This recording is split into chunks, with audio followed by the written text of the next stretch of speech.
এখানে নারী পুরুষ যারা আছেন, আল্লাহ যেহেতু ধমকি দিচ্ছেন, আল্লাহর ধমকে চাই তাই ব্যাপার না। আল্লাহ এমনিতে সহসায় ধমক দেন না, কিছু কিছু মানুষকে আল্লাহ ধমক দিয়েছেন। তার ভেতরে এই 3 প্রকার মানুষ। ওয়াইলুল লিকুল্লি হুমাযাতিল লুমাযা, যারা সামনে পেছনে মানুষকে ছোট করার চিন্তায় থাকে, মানুষের গীবত করে, এর কথা ওর কাছে লাগায়, তালাতালি করে, নির্দোষ মানুষের উপর একটা দোষ চাপিয়ে নিজে ভালো সাজে। এই সংস্কৃতি বাংলাদেশে নেই। কত মানুষকে দেখছি নিজের দলে অন্যায় করে, অন্যায়টা যখন হয়ে যায় তখন বলে নিরপরাধ একটা মানুষের উপরে দোষটা চাপিয়ে দে, ওর নামে চালিয়ে দেওয়া, অসুবিধা নেই। আপনি জানেন এটা কত বড় অপরাধ? আল্লাহ বললেন আমি ধমক দিয়েছি এরকম মানুষকে, যারা নিজে অন্যায় করে অন্যের উপরে চাপিয়ে নিজে সাধু সাজে। এটা তো শুধু ধমক দিয়ে শেষ করিনি। আমায় ইয়াকসিব খাতিয়াতান আও ইসমান সুম্মা ইয়ারমি বিহি বারিআন ফাকাদ ইহতামালা বুহতানা ওয়া ইসমান মুবিনা। বলেন আল্লাহু আকবার।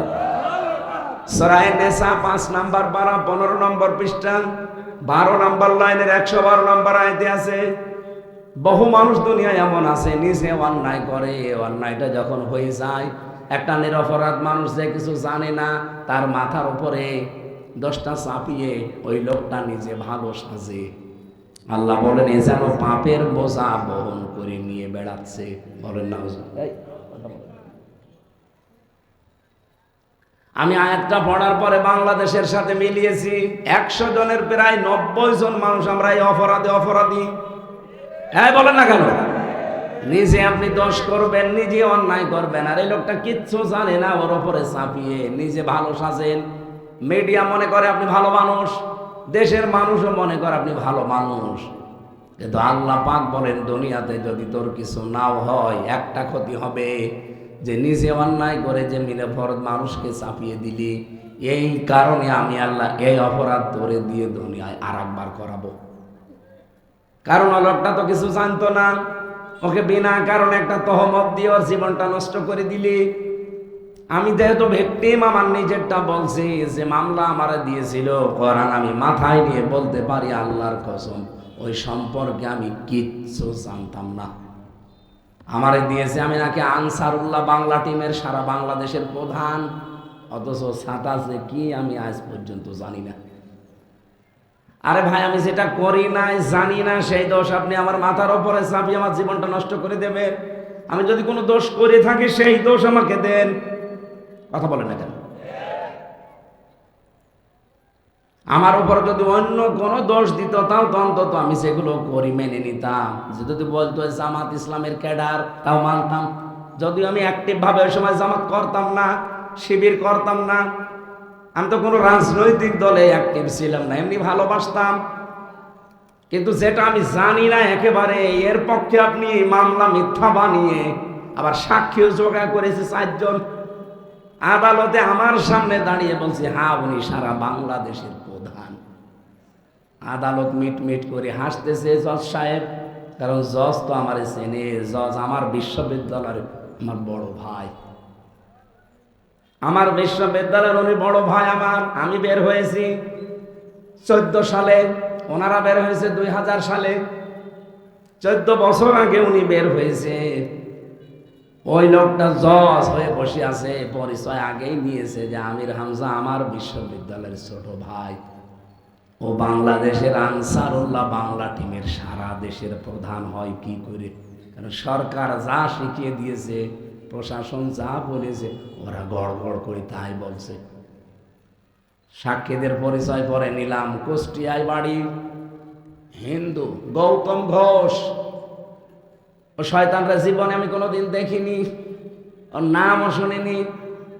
ওরা পরে জেলখানা থেকে বের হয়ে আগস্টের 5 তারিখের পরে যখন পরিবেশ এসে গেল, একদিন যে বললাম দাদা আপনি,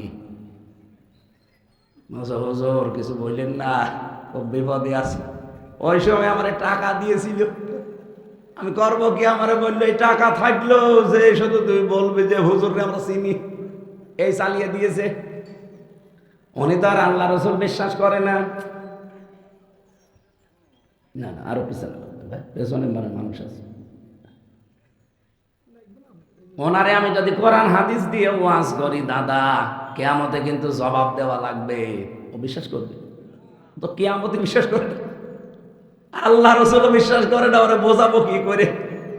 ওই দিন বলেছিলাম, দাদা একটা কথা মনে রাখেন, আপনি যেহেতু একটা নিরপরাধ মানুষকে একটা বানানো দোষ চাপিয়ে দিলেন, আপনাকে দিয়ে এই জঙ্গি কাজ আল্লাহ করাবে।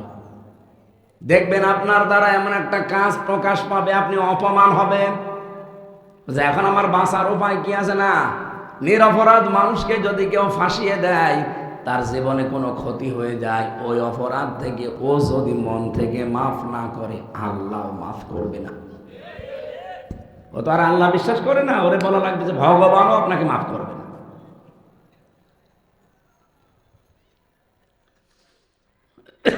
আমার এই ছোট্ট জীবনে সবচাইতে বড় অভিজ্ঞতাগুলোর ভেতরে এইটা পেয়েছি। আমরা প্রায় 10,000 মানুষ ছিলাম জেলে, ওই শুধু 1-4টা জেলখানায়, গাজীপুরে, কাশিমপুরে। আমি যার সাথেই মিশতে পেরেছি, যতটুকু ঈদের দিন ছোট ছেড়ে দিত, আর সারা বছর তালা মারা। মাঝে মাঝে দেখা করতো অনেকে এসে, আমি দেখতাম 100 জনের প্রায় 60 জন তার মামলা সম্পর্কে কিচ্ছু জানে না, বিনা কারণে মিথ্যা মামলা দিয়ে, মিথ্যা সাক্ষী দিয়ে বছরের পর বছর তাকে জেলখানায় পচাচ্ছে। এ দৃশ্যকে আমি বানিয়ে বলছি? বলেন বলেন। এই যে আপনি গীবত শুরু করেন, মানুষের উপরে দোষ চাপিয়ে দেন, কাউকে ছোট করার জন্য অথবা কারোর সাথে সম্পর্ক নষ্ট করার জন্য আপনি কথা তালাতালি করেন, এটা এত বড় অপরাধ আল্লাহর কাছে। আল্লাহ পাক বলেন, আমার মনে হয় আকাশটা ভেঙে ওর মাথার উপরে ফেলি। এমনকি আকাশ থেকে যে বৃষ্টি নাজিল হয়, এই গোনাটার কারণে আল্লাহ বৃষ্টি পর্যন্ত বন্ধ করে দেয়। মুসা নবীর জামানার একটা ঘটনা হাদিসে পড়ছিলাম, অনেক দিন পর্যন্ত বৃষ্টি বন্ধ ছিল, বৃষ্টি হয় না। লোকজন সে বলছে, মুসা একটু দোয়া করেন। চাটিয়াল ময়দানে উম্মতদেরকে নিয়ে গেলেন, এরকম একটা ময়দানে তিনি নামাজ আদায় করে দোয়া করছেন, রব্বুল আলামিন তুমি বৃষ্টি নাজিল করো। আল্লাহ সব জানিয়ে দিলেন যে না, বৃষ্টি হবে না। হযরতে মুসা আবেগপূর্ণ নবী ছিলেন, খালি কথা শুনলে প্রশ্ন করতেন। ডাক দিয়ে বলে, রব্বুল আলামিন বৃষ্টি হবে না মানে কি? কি বলেন? এগুলো নয় আমার উম্মত, আমার মায়া লাগে, কিন্তু এগুলো তো আপনার বান্দা, আপনার মায়া লাগে না? আল্লাহ বলেন, মায়া লাগে কিন্তু বৃষ্টি দেব না। বৃষ্টি দেবা না মানে দেওয়া লাগবে? বলে না, দেব না, দেওয়া লাগবে। 2-3 বার যখন কথা বলার পর আল্লাহ পাক বলেন, মুসা বৃষ্টি দিতে পারি, কিন্তু তুমি যাদেরকে নিয়ে দোয়া করছিলে এর ভেতরে নামিমা, তালাতালি করা, এরকম একটা লোক আছে, ও যতক্ষণ তোমার মোনাজাতে হাত তুলবে ততক্ষণ বৃষ্টি হবে না। আগে ওরে বের করা লাগবে, তারপরে দোয়া করো। মুসা নবী বলছে, আল্লাহ তুমি শুধু ওর নাম বলো, দেখো কি করি। না, আমি নিজেই নাম ধরে কথা বলতে নিষেধ করি, আর এখন আমি নিজেই নাম বলবো, তুমি ওরে ধরে অপমান করবো সবার সামনে, হবে না। তুমি যদি না বলো, আমি তো আর মানুষের মনের খবর জানি না, আমি বলবো কি করে? রব্বুল আলামিন বলেন, একটা কায়দা আছে, তুমি সবাইকে নিয়ে একটা তওবা করবা, ইখলাসের সাথে যারা তওবা করবে তাদের অপরাধ এক্ষুনি মাফ হয়ে যাবে। হযরতে মুসা আসলেন, বললেন, আল্লাহ এই বাণী জানিয়েছে, এখানে নামিমা একজন আছে, তালাতালি করা লোক, কিন্তু কে আছে আমি জানি না, তবে আছে। আমি এখন সবাইকে নিয়ে তওবা করব, আশা করছি সেই লোকও তওবা করবে। যদি তোমার দিল থেকে আমরা সবাই তওবা করি, আমাদের তওবা কবুল করে আল্লাহ বৃষ্টি দিতে পারে। উনি সবাইকে নিয়ে তওবা করে এবার মোনাজাতে হাত তুললেন, সঙ্গে সঙ্গে আমার আল্লাহ বৃষ্টি নাজিল করলেন। আপনি চিন্তা করেন, মুসা নবীর মতো এত বড় পাওয়ারফুল নবী, যিনি আল্লাহর সাথে কথা বলতেন, সরাসরি কালিমুল্লাহ বলা হয়, সেই নবী হাত তুলে বসে আছে। শুধু যারা হাত তুলেছে তার সাথে, তাদের ভেতরে একজন তালাতালি করা লোক ছিল। এই জন্যে যদি মুসা নবীর দোয়া 3 বার আল্লাহ ফেরত দেয়, এখানে যদি এরকম কোন রোগী থাকেন আগের থেকে চলে যান, কারণ মোনাজাত করলেই মাহফিল কবুল হবে না আপনার কারণে। দেখেন তোকে চলে যাচ্ছে কিনা, ওই যে একটা চলে যাচ্ছে, দেখ ওটা তালাতালি করে মনে হয় না।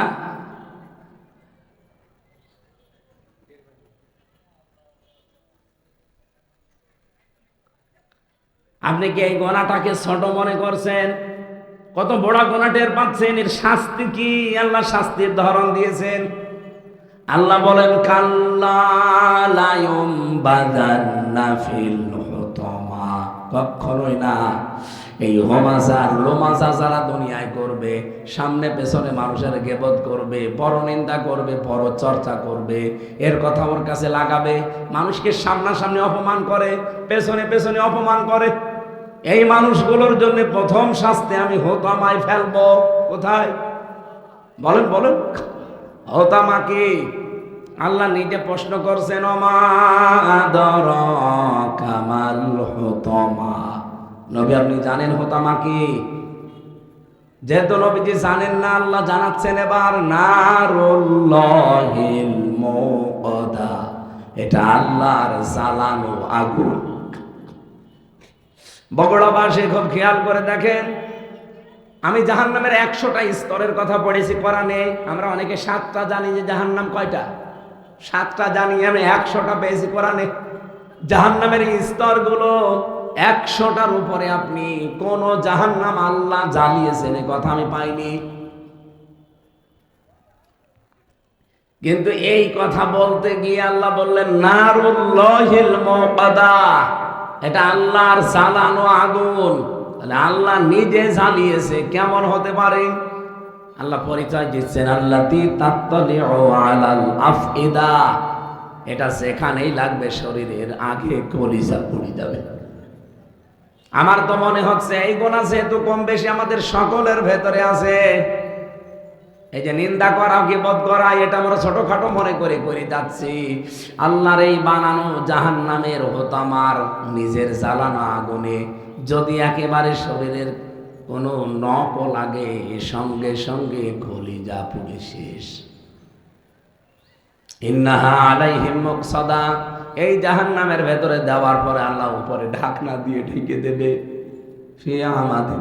দাদা যতই চিৎকার করেন, ভেতরে লম্বা লম্বা খুঁটি করা আছে, আগুনের খুঁটি, পেট মোড়া দিয়ে চিরদিনের মতো বেঁধে রাখবে। দৃশ্যটা যদি শুধু কাফেরদের জন্য হতো আমি বলতাম না, এগুলো যেহেতু আমাদের জীবনে ঘটতেছে সামনে, যেন এখনই আমরা পরিবর্তন হব। দুনিয়া একদিকে যাক, আমি গীবত করব না। মেয়েদের ভেতরে স্বভাব বেশি, এক কথা বলছেন কেন? সম্মানিত মা বোনেরা, শুধু নামাজ পড়া, রোজা রাখার, কালো বোরকা পরা ইবাদত না। নিজের চরিত্রকে সংশোধন করবেন, যে দুনিয়ায় একদিকে চলে যাক, আমি অন্তত কারো বদনাম করব না। গীবত আমার দ্বারা হবে না। নবীজি বলেন, গীবত যদি কেউ করে সে যেন মরা ভাইয়ের গোশত খায়। ইমাম আবু হানিফা রহমতুল্লাহ আলাইহি, তার জামানায় একজন লোক এসেছে, হঠাৎ মুখ দিয়ে কথা বললেই পচা গোশতের গন্ধ বের হয়। দুর্গন্ধ টের পেয়ে তিনি বললেন, আল্লাহর বান্দা পচা গোশত খেয়েছেন? বলে না তো, আমি আজ 1 সপ্তাহ গোশত জাতীয় কিছু খাইনি। ইমাম আবু হানিফা বললেন, না অবশ্যই আপনি খেয়েছেন, না তো আপনার মুখ দিয়ে পচা মাংসের গন্ধ আসতো না। লোকটা বলে, হ্যাঁ আমি আজকে এমন একটা গোশত খেয়েছি যেটা না খেয়েও খাওয়া হয়। আমার এক ভাইয়ের বদনাম করেছিলাম আমি। ইমাম আবু হানিফা বললেন, আল্লাহর বান্দা, এইটাই আমার আল্লাহ তোমার মুখ দিয়ে বের করছে। এটা যদি সত্যি এখন এই দৃশ্যগুলো আমরা দেখতে পেতাম, এখানে বহু মানুষের মুখের কাছে দাঁড়ানো যেত না। বলেন, আমার জীবনের অন্যান্য দিনগুলো যাই হোক, এই 7 দিন আমি কোরআন শরীফ সামনে নিয়ে গ্যারান্টি দিতে পারি, এই 7 দিনই আমার দ্বারা কোনো গীবত হয়নি। কারণ এই 7 দিন দিনের বেলা 24 ঘন্টা আমি কোনো কথা বলিনি। আমার কথা বের হইতো না, তো কথা বলবো কি? কিছু হলে ডাক্তার বলেছিল এভাবে লিখে দেবেন যে আমার কথা বলা নিষেধ, আমি কথা বলতে পারছি না। কেউ আসলে এটা ধরিয়ে দিতাম যে এই দেখেন। সেদিন চট্টগ্রাম থেকে, সিরাজগঞ্জ থেকে, ফরিদপুর থেকে প্রায় 7-8 দল গিয়েছে আমার বাড়ি। সবার ইচ্ছা যে একেবারে মনের মতো খালি গল্প করব। আমি বললাম এই দেখেন আমার কথা বলা নিষেধ। ওরা নিজেরাই বক বক করে সব বাড়ি চলে গেছে। গেবত কিছু কিছু কথা বলছিল যেগুলো গেবতের পর্যায়ে পড়ে, এই জন্য বললাম এই কাগজ দেখিয়ে আমি বিদায় নিয়ে ওপরে চলে গেলাম। আমি আর মনে হয় মাঝে মাঝে যদি এরকম 7 দিনের মতো আমার জীবনটা আমি তৈরি করতে পারতাম, জাহান্নামে হতো আমায় অন্তত যাওয়া লাগতো না। 3 বছরও অনেক গোনা থেকে আল্লাহ আমাকে বাঁচিয়েছে, যদিও কষ্ট হয়েছে ওই 3 বছর, কিন্তু বহু গোনা থেকে আল্লাহ আমাকে বাঁচিয়ে রেখেছিলেন। আমরা জীবনকে পরিচ্ছন্ন করার জন্য এই আয়োজনগুলো করি। আল্লাহ যেন সারা জীবনই আমাদের আর গীবতের ভেতরে ফেলে না দেন, বলেন আমিন। আল্লাযী জামা মালা ওয়া আদ্দাদা, আল্লাহ বলেন আমি ধমক দিয়েছি তাদের যারা মাল জমা করে। ইয়াহসাবু আন্না মালাহু আখলাদা, আর মনে করে মাল আমাকে চিরস্থায়ী করে রাখবে, আমার কাছে এটা স্থায়ীভাবে থেকে যাবে। এখন মাল কি? এখানে আমরা অধিকাংশ মানুষ মনে করি মাল মানে টাকা পয়সা। না, মালের আমি 5টা অর্থ পেয়েছি তাফসিরে। ভালো করে মিলান তো, আপনি মিলাচ্ছেন নাকি দেখেন। 1 নম্বরে মাল মানে অর্থ সম্পদ টাকা পয়সা, 2 নম্বরে মাল মানে অস্ত্র শস্ত্র, 3 নম্বরে মাল মানে শক্তি সামর্থ্য, 4 নম্বরে মাল মানে লোকবল জনবল, 5 নম্বরে মাল মানে রাষ্ট্রীয় হুঁশিয়ার। এই 5টা বিষয় যারা জমা করে আর মনে মনে ভাবে এটা আমাকে স্থায়ী করে রাখবে, এটা আমার কাছে চিরস্থায়ীভাবে থেকে যাবে, আল্লাহ বলেন কাল্লা, কখনোই না।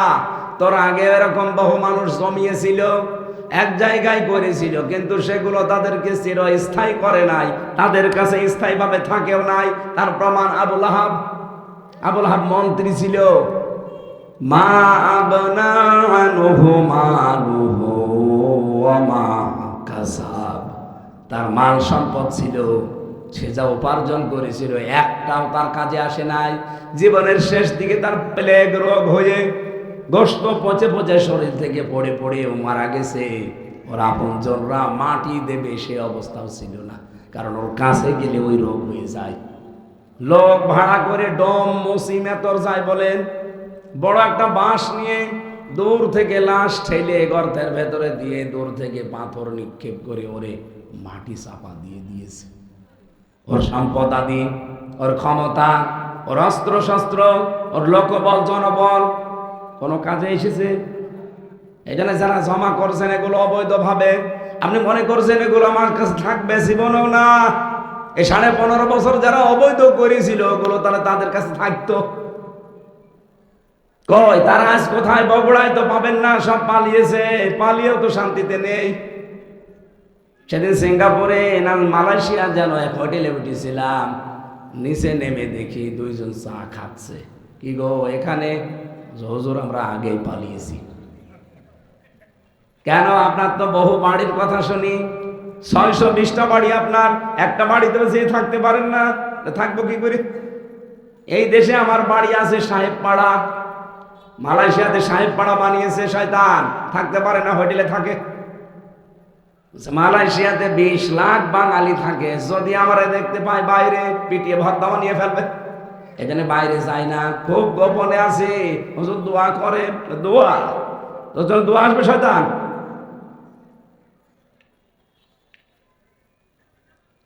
এরকম বাস্তব প্রমাণ দেখার পরেও যদি কারো জীবন পরিবর্তন না হয়, কেন আপনি লোকবল জনবল অর্থ সম্পদ অস্ত্র শস্ত্র রাষ্ট্রীয় চেয়ার পাওয়ার জন্য মরিয়া হয়ে উঠেছেন? এগুলো থাকবে আপনার কাছে? না, থাকবে না। তাহলে কোরআন মিথ্যা হয়ে যাবে। কোরআন এমন শুনতে আসলাম যেটা কিয়ামত পর্যন্ত বানানো সম্ভব না, এটা প্রমাণিত সত্য। 1500 বছর পার হয়ে গেছে, কোরআনের মতো না একটা সূরাও কেউ আজও বানাতে পারে না। কিছু মানুষ চেষ্টা করেছিল, কিন্তু তার কোনো অর্থ আগামাতা নেই। ইন্না আতাইনা কাল কাউসারে সূরা পরিবর্তন করে একটা সূরা বানিয়েছিল। ওরা বানিয়েছে ইন্না আতাইনা কাল আক আক ফাসাল্লি লিরাব্বিকা ওয়াসআক। ইন্না শানিয়াকা হুয়াল আবলাগ। এ কোনো আগামাতা আছে? এই তো পড়তে গেলে দাঁত মুখ ভেঙে যাওয়ার কথা। আর অর্থ কি? ওরা যে নবীর মাধ্যমে এটা বানিয়েছে, গোলাম আহমদ কাদিয়ানি, এই লোকটা এই সূরা বানাতে গিয়ে এর বাংলা অর্থ জানিয়েছে, হে নবী, আপনি তো নবী দাবি করে, আপনাকে আমি একটা হুকুম পেশা দিয়েছি, সুতরাং হুকুম পেশা পাওয়ার কারণে আপনি একটু আনন্দ করেন আর মাঝে মাঝে আপনি চিৎকার করে উঠবেন। একই অর্থ হয়েছে। আল্লাহ কোরআনে কারিমে কি সুন্দর একটা অর্থ দিয়েছেন, ইন্না আতাইনা কাল কাউসার, অবশ্যই আপনাকে আমি হাউজে কাউসার দান করেছি, ফাসাল্লি লিরাব্বিকা ওয়ানহার। এটা পাওয়ার জন্য আপনি দুইটা কাজ করবেন, আপনার রবের জন্য নামাজ আদায় করেন আর কোরবানি স্বীকার করেন। ইন্না শানিয়াকা হুয়াল আবতার। আপনার শত্রুতা যারা করে, আমি আল্লাহ বলছে তারা নির্বংশ, তাদের বংশ বলতে পৃথিবীতে থাকবে না। এটা কি প্রমাণিত না অপ্রমাণিত? প্রমাণিত। ওই জামানায় যারা সবচাইতে বেশি শত্রুতা করেছে, আল্লাহ তাদেরকে বেশি নির্বংশ করে ছেড়ে দিয়েছে। আবু জাহেল বেশি শত্রুতা করেছিল। আপনি তাকা, তামাম পৃথিবীতে যত মানুষ এখন আমরা আছি, কোন মানুষ তার সন্তানের নাম আর আবু জেহেল অন্তত রাখে না। দরকার কুকুর রাখবে, তাও আবু জেহেল রাখে। আমি কুকুরও নাম একজনের শুনেছি, একজনের নাম রেখেছিল কয়হস্যু কয়হস্যু কু কু। নাম কি? জিয়াউর রহমানের ছোট ছেলের নাম ছিল কোকো। কয়ৌকা কয়ৌকা কি হয়? তাই ওকার বাদ দিয়ে যদি আপনি হর্ষকার দেন তাহলে কি হবে? কো কো। একটা মুরব্বী মানুষকে ওনার নাম ধরে ডাকতে দেন, যাদের দাঁত নেই, কি বলে ডাকবে? হ্যাঁ কুকুর। আমি কি বেশি বলছি? আবু জেহেলের নামে আজ পর্যন্ত আমি এই ১৫০০ বছর চলছে, ওর পুরা জীবনী আমি পড়েছি, এত আজ পর্যন্ত আমি শুনিনি যে কেউ বলে যে কুকুরটা আমি অন্তত আবু জেহেলের নামে রাখলাম। রাখে? নির্বংশ করে ছেড়ে দিয়েছে। এই জন্য যেটা শুনতে এসেছেন এটা এত অথেন্টিক, কিয়ামত পর্যন্ত এর ভেতরে ভুল প্রমাণ করার এই পৃথিবীতে কেউ নেই, এখনো নেই, কিয়ামত পর্যন্ত আসবে না ইনশাআল্লাহ। সেই কোরআন থেকে সরাসরি আমরা তাফসীরুল কোরআন মাহফিল লিখেছেন আপনারা। তাফসীর মাহফিল তো নাকি? হ্যাঁ, তাফসীর আকারে কিছু কথা বলতে চাচ্ছি। হ্যাঁ, রাসূলের উপর আগে একটু দরুদ পড়ি, যেহেতু আমরা একবার পড়েছি সাল্লাল্লাহু আলাইহি ওয়াসাল্লাম। কারণ এই অনুষ্ঠান যত ছোট হোক আর বড় হোক, এটা যদি দরবারে এলাহিতে কবুল হতে হয় তাহলে আপনাকে দরুদ পড়া লাগবে। দরুদ না পড়লে এটা আকাশে ঝুলে থাকবে, আরশে যাবে না। কি বুঝলেন এখান থেকে? তাহলে দরুদের গুরুত্ব কত বেশি। আমরা অনেকে বলছি দরুদ তো পড়লাম, আরে ভাই এটা তো শুধু পড়ার বিষয় না, দরুদে যা পড়বে ওইটা যেন আপনার প্র্যাকটিক্যাল লাইফে, বাস্তব জীবনে থাকে। এটাকে আমি বাংলায় বলবো নাকি আরবিতে যা বলিস ওইটা শেষ? বাংলায় বলা যায় না একটু? আপনি বলছিলেন আল্লাহুম্মা, হে আল্লাহ, সাল্লি আলা, সাল্লুন শব্দের শাব্দিক অর্থ রহমত নাজিল করা, দয়া করা, দরুদ পড়া, নামাজ আদায় করা, 4টি অর্থ হয়। যেহেতু আমি আল্লাহর কাছে কিছু কামনা করছি রাসূলুল্লাহর জন্য, সেহেতু এখানে হবে রহমত নাজিল করা। এদিকে তাকান। আপনি বললেন হে আল্লাহ তুমি রহমত নাজিল করো। আল্লাহ জানো অলিখিত ভাবে একটা প্রশ্ন করছে আমাদের, যে কার উপরে বলছে না? আপনারা কি শুনতেছেন? আল্লাহ যে বললেন, আপনি নিজেই বললেন, আমরা সবাই মিলে আল্লাহ তুমি রহমত নাজিল করো। আল্লাহ সাহসায় কিন্তু বলতে পারেন যে কার উপরে। পৃথিবীতে তো বহু মানুষ আছে যে একজনের নাম বলবা না। আপনি আমি আমার বাবার নাম বলি নাই, আমার নেতার নাম বলি নাই, আমার দাদার নামও বলি নাই, বলেছি আলা মুহাম্মদ। কার উপরে? মুহাম্মদের। এখানে কি পৃথিবীর অন্য কারো নাম আমরা বলি? এই জোরে বলেন বলি। যেহেতু গ্রাম্য মানুষ আপনার, আমি একেবারে গ্রাম্য ভাষায় বলছি। আপনি নিজে থেকে সবাই মিলে আমরা এক বাক্যে স্বীকার করলাম আল্লাহর কাছে, আল্লাহ যার উপরে রহমত নাজিল করার কথা বলছি উনি আর কেউ না, আলা মুহাম্মদ, মুহাম্মদের উপরে। আল্লাহ পাক যেন আরেকটা প্রশ্ন আমাদের কাছে করছেন, এই মুহাম্মদ কে? যার উপরে রহমত নাজিল করব এই মুহাম্মদ কে? আমি বলি না যে আমার বাবা হয়, আপনি বলি না যে আমার দাদা হয়, আমার বংশের কেউ। বলিস কি বললাম? এই ওটা থামান।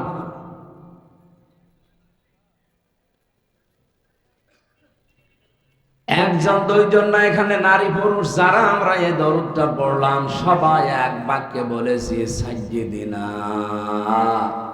মুহাম্মদ আমাদের নেতা। কি এই বাংলা অর্থ আমি ঠিক করছি তো? সাইয়্যিদ মানে নেতা, না মানে আমাদের। আমি কিন্তু নিজের কথা শুধু বলি না যে আমার নেতা, তাহলে তো দিতাম সাইয়্যিদ, তো সাইয়্যিদিনা দিয়েছি, তিনি আমাদের সকলের নেতা। প্রশ্ন আসতে পারে নেতা আমি বললাম মুহাম্মদ রাসূলুল্লাহকে, আমাদেরও তো অনেক নেতা আছে, তাদের মতো নাকি? এতটুকু আপনি শেষ করবেন না, এই জন্য আল্লাহ আর একবার একটা প্রশ্ন করছেন, কি বললি তুই?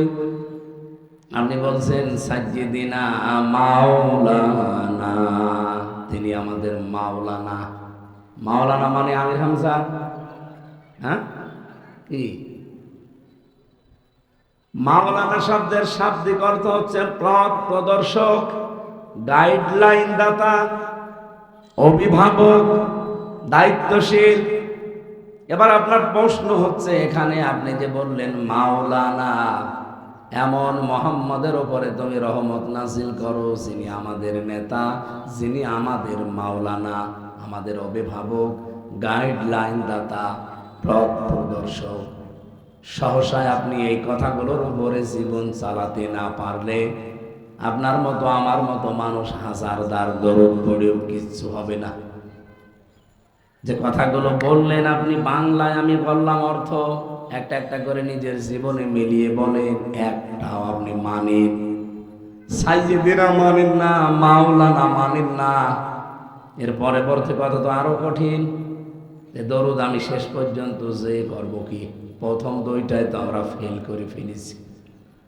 আহ্বান জানাচ্ছি শিক্ষা নেওয়ার জন্যে, আপনি সিদ্ধান্ত এখনই নিতে পারেন, আজকে থেকে নেতা হিসাবে মুহাম্মদ ছাড়া কাউকে আমি আর মানি না। এটা শুধু এই পর্যন্ত শেষ না, মানে আমি জানি আমি এই পর্যন্ত শেষ। মাওলানাটা খুব বেশি বড়। মাওলানা শব্দের শাব্দিক অর্থ যেহেতু পথ প্রদর্শক, উনি আমাদেরকে যে পথ দেখিয়েছেন ওই পথের বাইরে আমার পরিবার আজকে থেকে চলবে না, ওই পথের বাইরে আমার জীবন কোনো রাস্তায় যাবে না, ওই পথের বাইরে আমার ব্যবসা চলবে না। বলেন রাসূলের 63 বছরের জীবন ছিল না ছিল না? বলেন বলেন। 63 বছরের জীবনে পুরাটা আপনি পড়ে দেখেন, কোনদিন তিনি সুদ খেয়েছেন, ঘুষ খেয়েছেন? উনি কিন্তু খেলে খেতে পারতেন। সূরা মাউনের তাফসীর পড়ে দেখেন, আবু জেহেল দুইটা বাচ্চা, এতিম বাচ্চার সম্পদ। তার বাবা ইন্তেকালের আগে আবু জেহেলের কাছে, যেহেতু সে নেতা ছিল ওই দেশের এবং দেশের দায়িত্বে ছিল, এই লোকটা ডাক দিয়ে বলছে, নেতা আপনার কাছে আমার সম্পদগুলো রেখে গেলাম, আমার এই দুইটা এতিম ছেলে বড় হয়ে গেলে ফেরত দিয়ে দেবেন। বলছে ঠিক আছে। বড় হয়ে গেছে, টাকা পয়সা ফেরত দেওয়া তো দূরের কথা, চাইতে গেলে উল্টাপাল্টা কথা বলে মারধর করে তাড়িয়ে দেয়। নবীজি কাবা শরীফে যাচ্ছিলেন, হঠাৎ দেখলেন দুইটা এতিম রাস্তার পাশে কাঁদতেছে।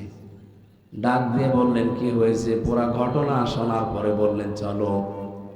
আবু জেহেলের বাড়িতে গেলেন, ডাক দিয়ে বললেন চাচা এই দুইটা ছেলের সম্পদ ওর বাবা রেখে গিয়েছিল আপনার কাছে, ফেরত দিয়ে দেন। আবু জেহেল একটা কথাও বলে নাই, বলছে মোহাম্মদ একটু দাঁড়াও, আমি সম্পদ যা আছে হিসাব করে ওদের ফেরত দিয়ে দেই। দিয়ে দিলেন, চলে গেল। আশপাশে যারা দাঁড়িয়েছিল চামচা ডাক দিয়ে বলছে, নেতা আপনি কিছুই বললেন না, আপনি ইশারা দিলেও তো মোহাম্মদকে ফিরে যেতে দিতাম না, আপনি তো কিছু না বলে সম্পদগুলো সব দিয়ে দিলেন। এ কয়েকবার তো এর আগে এসেছিলেন বাচ্চারা, কিছুই তো দেননি, আর মারধর করে তাড়িয়েছেন। সূরা মাউন তাফসিরে মুফাসসির লেখেন, আবু জেহেল ওই দিন বলেছে, চামচারা আমি যা দেখি তোমরা দেখতে পাও না। মোহাম্মদ যখন এতিম বাচ্চাটার পক্ষ নিয়ে আমার কাছে এসে শুধু বলল, চাচা সম্পদগুলো দিয়ে দেন, এ কথার সঙ্গে সঙ্গে দেখি দুই দিকে দুইটা বাঘ হাত হয়ে আছে।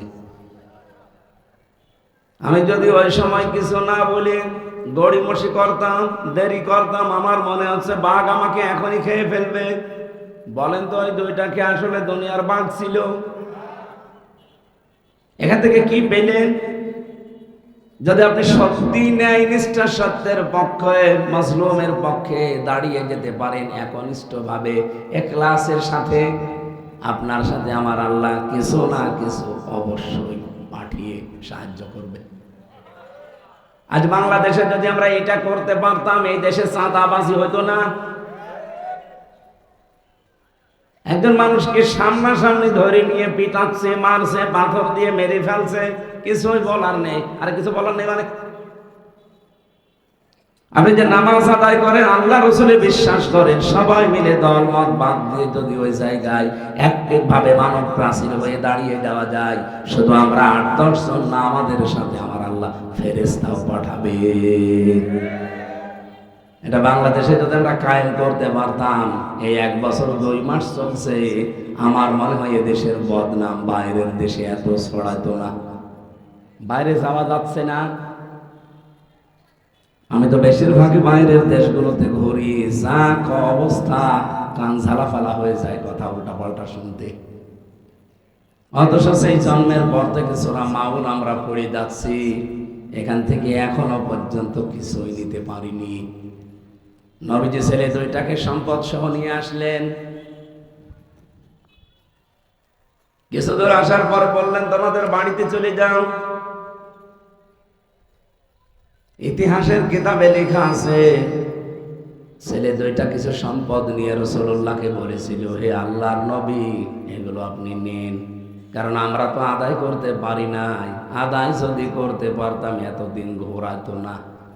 আপনি একবারে যখন আমাদের আদায় করে দিলেন, অন্তত এইগুলো রাখেন। বিশ্বনবী জানিয়েছেন, সন্তানেরা, পৃথিবীতে আল্লাহ আমাকে ঘোষ নেওয়ার জন্য পাঠান নাই।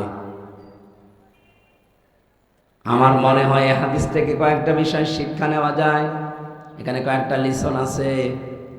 আমরা যদি এরকম এলাকার কোনো মাতব্বর মেম্বার, এলাকার কোনো মডলকে ধরতাম, সে আমার এটা আদায় করে দেন, ও যদি আদায় করেও দিত, বলতো আমার জন্য কতটুকু।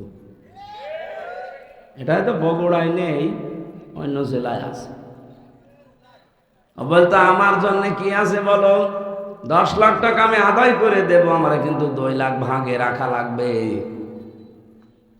আপনি যে পথ প্রদর্শক হিসাবে মাওলানা বললেন রাসূলুল্লাহকে, কি মাওলানা মানেন?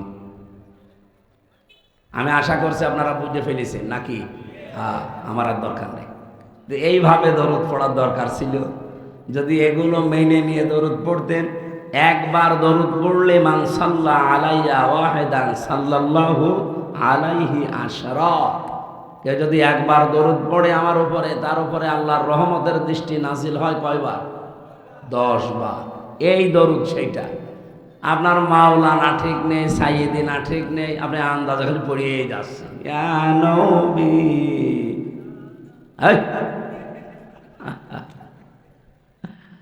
না, আমি আশা করবো আপনারা এটা ঠিক করবেন ইনশাআল্লাহ।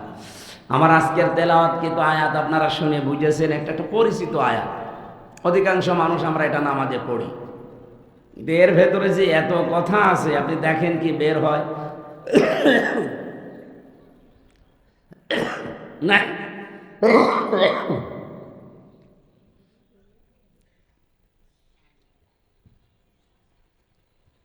সূরার নাম সূরা হুমাযা। আমরা অনেকে মনে করি হুমাযা মনে হয় কারো নাম। আমি একজনের যমজ মেয়ে হয়েছিল, শুনেছিলাম যে কি নাম রাখলেন, বলছে হুমাযা আর লোমাযা। কোথায় পেয়েছে নাম? বলছে কোরআন শরীফ পড়তে গিয়ে পেয়েছি, ওয়াইলুল লিকুল্লি হুমাযাতিল লুমাযা। আপনি কি জানেন এর বাংলা অর্থ কি? যে কোরআনে পেয়েছে, আবার বাংলা অর্থ লাগবে কেন? কিন্তু বাংলা অর্থ হচ্ছে সামনে এবং পেছনে নিন্দাকারী। একটু ভালো নাম। এই জন্য আরবি হলেই নাম রাখা যাবে না, এর অর্থ কি আছে, কারণ এর প্রতিটি শব্দের একটা প্রভাব আছে, ওইটা আপনার জীবনে প্রতিফলিত হবে। আমি নামকরণটা নাই বললাম, যেহেতু হুমাযা শব্দটা এই আয়াতের ভেতরে আছে, সেখান থেকে এই সূরার নাম হয়েছে হুমাযা। বাংলা অর্থ হচ্ছে নিন্দাকারী।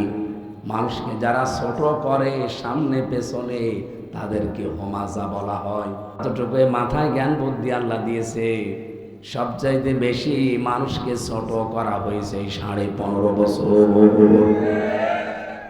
কিভাবে ছোট করতো মানুষকে ধরে, সামনে হোক পেছনে হোক, কি করে ছোট করা যায়, খাটো করা যায়, যেভাবে হোক অপমান কি করে করা যায়, এই চিন্তায় মনে হচ্ছে একদল মানুষ লেগে আছে, বিশেষ করে আলেমদের বিরুদ্ধে। আমি 3টা বছর যেখানে ছিলাম, এখানে আমার সামনে হোক পেছনে হোক দেখেছি যারা দায়িত্বে ছিল, রিমান্ডে থেকে শুরু করে জেলখানা পর্যন্ত, আমার মনে হয় সরকার ওদের দায়িত্বই দিয়েছিল কি করে আলেমদেরকে ছোট করা যায়। যত ছোট নিকৃষ্ট কথা, যত রকমের অপমানজনক কথা তারা আমাদেরকে শোনাতো, বলতো, কিন্তু কিচ্ছু বলার নেই।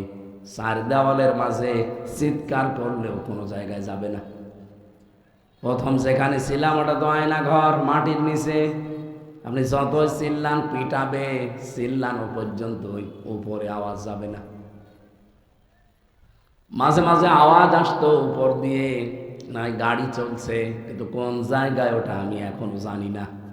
এখন শুনতেছি ব্যারিস্টার আরমান ভাই বের হওয়ার পরে বলছে ওটা ক্যান্টনমেন্টে, র্যাব অফিসে, কাউন্টার টেররিজমে, এই সমস্ত জায়গাগুলো তোরা মাটির নিচে ঘর বানিয়ে রেখেছে। আগামীতে এই দেশে কেউ যেন আয়না ঘর আর বানাতে না পারে, এই জন্য এই বিল্ডিংগুলো মনে হয় ভেঙে দেওয়া দরকার। আবার যদি কেউ ফ্যাসিস্ট হয়ে আবির্ভূত হয়, ও লোকটা আবার ওই ঘরে মানুষ রাখবে। কি ভয়ঙ্কর ঘর! আমি নিজে যেহেতু 10 দিন ছিলাম, রিমান্ডে ছিলাম, তাও এত কঠিন অবস্থা করে। এদিকে 1.5 হাত, এদিকে 3.5 হাত, এতটুকু একটা জায়গা, সামনে আবার লোহার খাঁচা দেওয়া, 5 শিকল দিয়ে বেঁধে দেয়।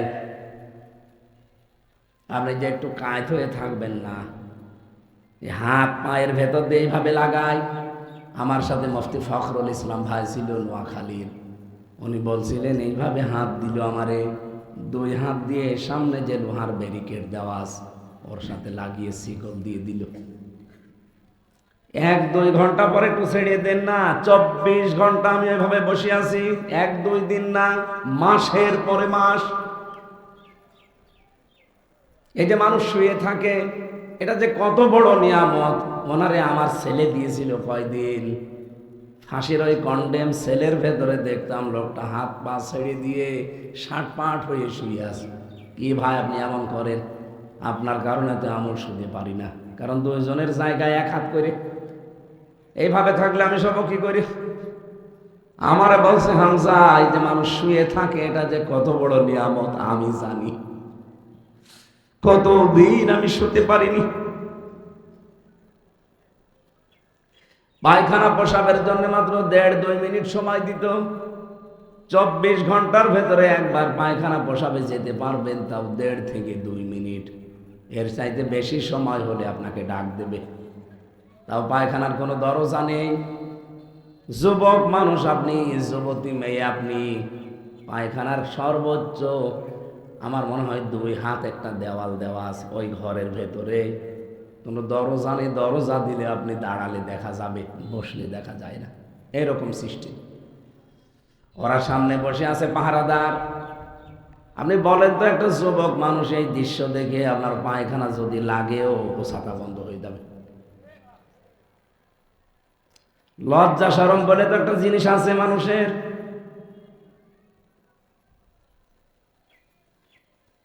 সকালবেলা এক মুঠ খাবার দিয়ে যেত, কয়েকটা ছোলা দিত। দুপুর বেলায় এক বাটি ভাত দিয়েছে, ওর ভেতরে ডাল দেবে, তরি তরকারি দেবে, 5-6 রকম তরকারি একসাথে মিশিয়ে, পারলে খান, না পারলে ফেলে দেন। কিছু কিছুদিন ভাত পেয়েছিলাম, ভাত না, মনে হচ্ছে ভাতের ভেতরে পোকা কিলবিল করছে। বছরের পর বছর পড়ে থাকে এরকম চাউল গোডাউনে, সেখান থেকে ওরা নিয়ে আসে।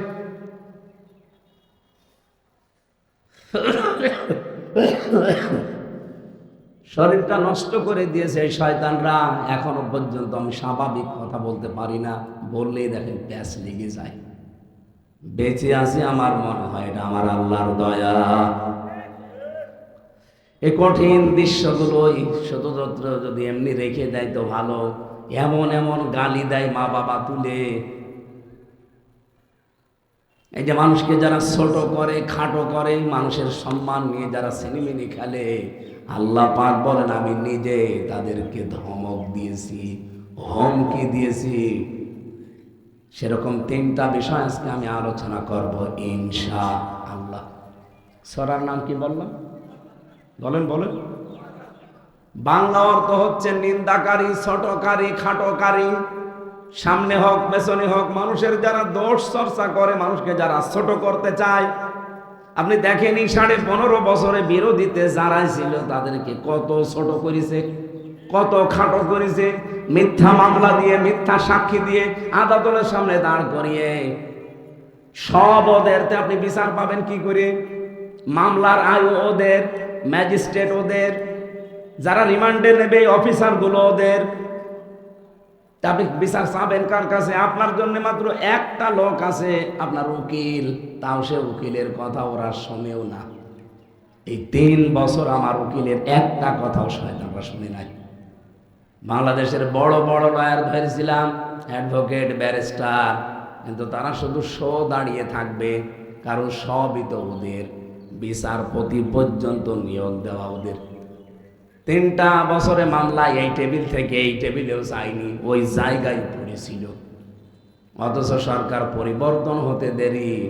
আগস্টের 5 তারিখের পরে আমি মনে হয় 11 তারিখে মামলাটা তুলেছিলাম।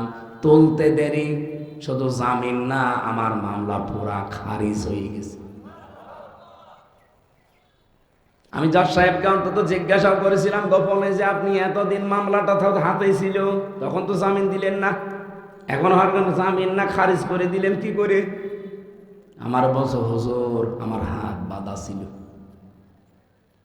আমি কিচ্ছু করতে পারি না, ইচ্ছা থাকার পরও আমার হাত বাঁধা ছিল। ওপর থেকে শুধু আমাকে লাল সিগন্যাল দিয়েছে, লাল কালি দিয়েছে, এইটা হবে না, এইটা হবে না। আমি চেষ্টা করলেও পারি নাই, করব কি? আপনি আমার মাফ করে দিন। না, আপনার প্রতি আমার কোনো বিদ্বেষ নেই, রাগ নেই, আমার একটা অভিমান আছে হাসিনার উপরে। এই মহিলা কি করবে এখন? নাই হব স্বামীর বাড়ি যেয়ে বসে আছে, তা আমারে তো নষ্ট করে দিয়ে গেল। কালকে শুনলাম ওনার মেয়ে লাইভ করেছে, আমার মা অসুস্থ, দোয়া করেন। দোয়া? ওর জন্য দোয়া আসবে? দোয়া করেই দেব, ওর জন্য আরো অসুস্থ। শয়তান মহিলা। আরে ভাই, আমার মতো একজন না, বিরোধীতে আমরা যারা ছিলাম হাজার হাজার মানুষকে এভাবে কষ্ট দিয়েছে। 76 জন আলেম আমরা এক জায়গায় ছিলাম, প্রত্যেককে শয়তান মহিলা এরকম অপমান করেছে। আর আমাদের দায়িত্বে দিত কোনো মুসলমান না, বেশিরভাগ সব হিন্দু। দেবদুলাল, সুব্রত বালা, আশিক কুমার, লিটন ঘোষ, এটা সব আল্লাহর ওলির নাম বলছে। এই শয়তানদের মনে আমি আলেম না জালেমও দেখা দেখি নেই। ওদেরকে যেহেতু নির্দেশনা দেওয়া ছিল, 3টা বছরে একটা দিনও আমারে বাইরে যোগাযোগ করতে দেয়নি, অথচ মার্ডার মামলার আসামি প্রতি 7 দিনে একদিন কথা বলে 10 মিনিট করে আমার সামনে। কতবার এই দেবদোলালারে সুব্রত বালা, এই শয়তান, এই কোলাঙ্গার অফিসারদেরকে বলেছিলাম যে বাড়িতে একটু জানান যে আমরা বেঁচে আছি, একটু 5 মিনিট দেন। না, দেওয়া যাবে না। কি কষ্ট লাগে বলেন তো ওই সময়। খাবার দাবারের তো অবস্থা, 24 ঘন্টা অতটুকু একটা ঘরের ভেতরে তালা মারা। আমি যে অসুস্থ হয়ে গেছি ডায়াবেটিস, ওই দিন থেকে হাঁটতে দিত না। 24 ঘন্টা এক জায়গায় বসে থাকবেন। আপনি 10 দিন এরকম থাকেন, দেখেন কয়টা রোগ হয়।